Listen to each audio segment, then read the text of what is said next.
Baiklah, perkenalkan nama saya Rangga Fajar Firmansyah. Saya dari kelas 3D Prodi Pendidikan Jasmani Kesehatan dan Rekreasi atau lebih tepatnya Penjaskesrek.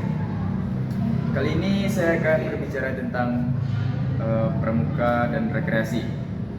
Rekreasi adalah kegiatan yang dilakukan untuk hiburan, relaksasi, dan penyegaran diri. Tujuan utama dari rekreasi adalah menghilangkan stres, mengisi waktu luang, meningkatkan kesejahteraan fisik dan mental, serta menikmati aktivitas yang memberikan kesenangan.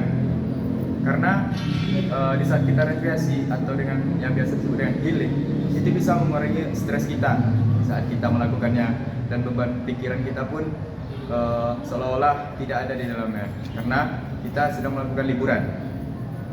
Rekreasi dapat melibatkan berbagai kegiatan, mulai dari olahraga, seni, dan budaya, perjalanan, hobi, dan lain sebagainya.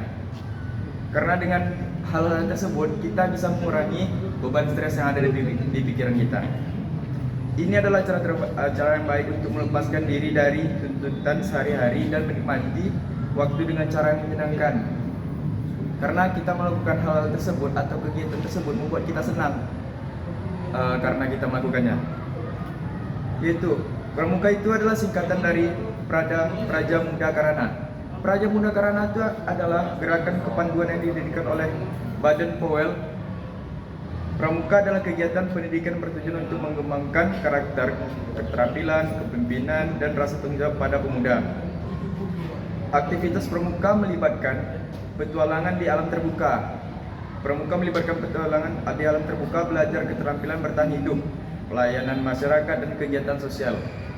Tujuan dari pramuka adalah untuk membentuk generasi muda memiliki integritas, kemandirian, dan semangat kebersamaan. Karena dari tujuan tersebut, kita bisa mengenal lebih luas tentang alam yang ada di luar sana, membantu masyarakat, contoh seperti hiking atau berkemah. Karena dari situ kita sangat banyak dapat pelajaran dari sana. Meskipun rekreasi dan pramuka adalah dua konsep yang berbeda, keduanya memiliki kesamaan dalam hal memberikan kesempatan untuk bersenang-senang. Karena jika kita melakukan rekreasi dan pramuka, kita dapat mengurangi rasa cemas yang ada di pikiran kita, dan kita tidak terlalu terbebani oleh karena itu kita dapat bersenang-senang untuk meredakan semua masalah yang ada di pikiran kita. Pramuka seringkali mencakup elemen rekreasi dalam kegiatan-kegiatannya seperti berkemah, hiking, dan permainan kelompok, sambil tetap berfokus pada nilai-nilai kepanduan dan pendidikan karakter. Karena menurut saya dari pramuka itu bisa membentuk sebuah karakter kita, karena kita sudah tahu dengan seperti contohnya hiking tadi, berkemah, dan kita melakukan permainan yang menyenangkan bersama teman-teman di saat kita berkemah. Di situ kita bisa mengambil nilai-nilai positif, seperti kita dapat banyak pelajaran.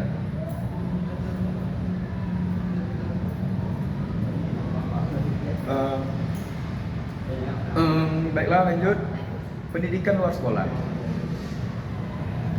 Pendidikan luar sekolah adalah setiap kesempatan di mana terdapat komunikasi yang teratur dan terarah di luar sekolah, dan seseorang memperoleh informasi, pengetahuan, latihan, ataupun bimbingan sesuai dengan usia dan kebutuhan hidupnya, dengan tujuan untuk mengembangkan tingkat keterampilan, sikap-sikap, dan nilai yang memungkinkan baginya menjadi peserta yang efisien dan efektif dalam lingkungan keluarga, bahkan masyarakat dan warganya. Karena menurut saya pendidikan luar sekolah itu membantu kita untuk mendapatkan ilmu-ilmu yang sangat bermanfaat. Karena kita bisa mengambil hal-hal yang positif, mengembangkan ide-ide, membuat kita semakin kreatif, dan menyalurkan bantuan-bantuan kepada masyarakat atau membantu masyarakat yang di saat kita dalam berkemah ataupun lain sebagainya. Pendidikan luar kelas. Pendidikan luar kelas adalah pembelajaran luar kelas atau yang biasa disebut outdoor learning. Merupakan salah satu variasi pembelajaran memanfaatkan lingkungan di sekitar sekolah seperti taman sekolah, lapangan, tempat parkir, sehingga memungkinkan dapat mengurangi kejenuhan siswa. Karena di saat kita di luar sekolah itu banyak sekali hal yang bisa kita temui. Apalagi di luar sekolah kita bisa mendapatkan pengalaman yang baru atau bermain bersama teman-teman, dan itu semua mengurangi rasa stres yang ada pada diri kita. Pembelajaran luar kelas ini memanfaatkan interaksi siswa dengan lingkungan terbuka sebagai sumber belajar. Karena jika kita di luar kelas, kita bisa dapat sekali pengajaran atau belajar dari hal tersebut. Untuk mengeksplorasi dan memahami pembelajaran agama Islam dengan baik. Pendidikan luar kelas dengan pendidikan jasmani. Mengenai lingkungan alam dengan menikmati sekitarnya, pendidikan di luar kelas itu atau pembelajaran dengan melatih sikap bersama dan melatih diri agar disiplin dan menghargai lingkungan. Pendidikan jasmani adalah mengembangkan aktif gerak tubuh dan kebugaran jasmani yang berlandasan dengan alam. Contohnya kita bisa bertemu dengan orang-orang baru atau melatih diri kita agar lebih mandiri. Kelebihan dan kekurangan pembelajaran di luar kelas itu seperti kelebihannya pembelajaran bersifat kreatif, inovatif, menyenangkan, dan memberi kesempatan siswa ikut berperan aktif.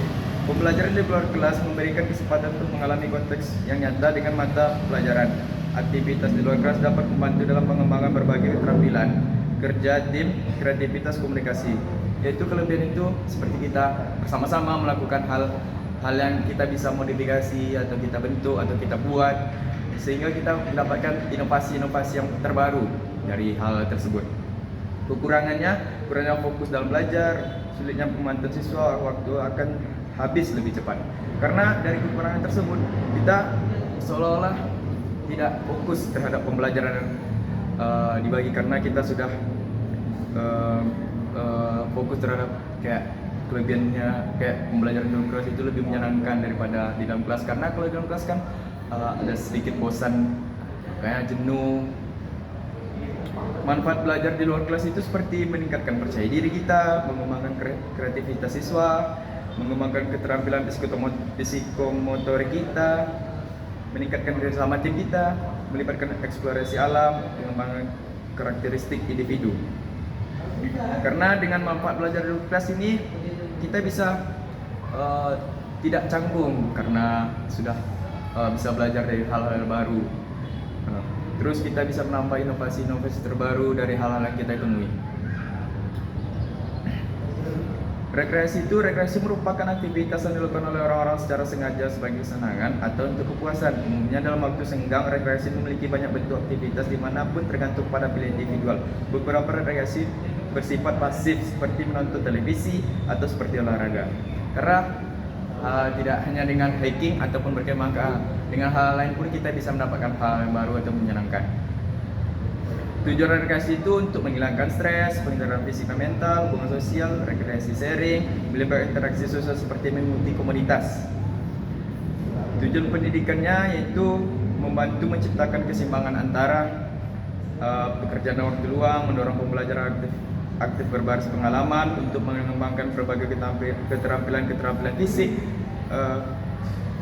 dan membantu dalam mengembangkan karakter dan nilai-nilai positif.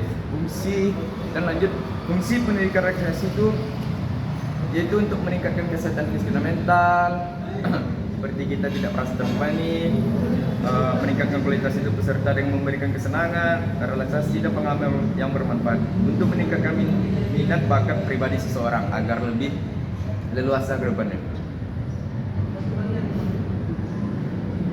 Manfaat rekreasi bagi kesehatan itu untuk meningkatkan kualitas hidup kita agar tidak terbebani stres atau pikiran yang tidak di saat kita sudah jenuh ataupun banyak masalah di pikiran. Kita bisa melakukan yang namanya healing atau rekreasi ke luar daerah ataupun kemanapun itu, yang membuat kita mengurangi rasa cemas atau stres itu, dan juga hidup kita lebih sehat atau bisa lebih bugar. Karena orang bugar belum tentu sehat, orang sehat belum tentu bugar. Karena dan terakhir, peran pendidikan rekreasi itu Menurut tes Nyoman Bendit 2002, objek wisata atau sarana wisata adalah sebuah tempat rekreasi atau tempat berwisata. Objek wisata dapat berupa objek wisata alam seperti gunung, pantai, danau, sungai, laut, dan lainnya. Ada pula objek wisata seperti museum, pantai, situs peninggalan sejarah, galeri seni, dan lainnya. Nah, mungkin itu saja yang dapat bisa saya sampaikan. Saya Rangga Fajar Firmansyah undur diri. Apabila ada kesalahan dalam kesimpulan saya yang dapat saya ambil, saya mohon maaf. Wabillahi taufiq wal hidayah. Wassalamualaikum warahmatullahi wabarakatuh.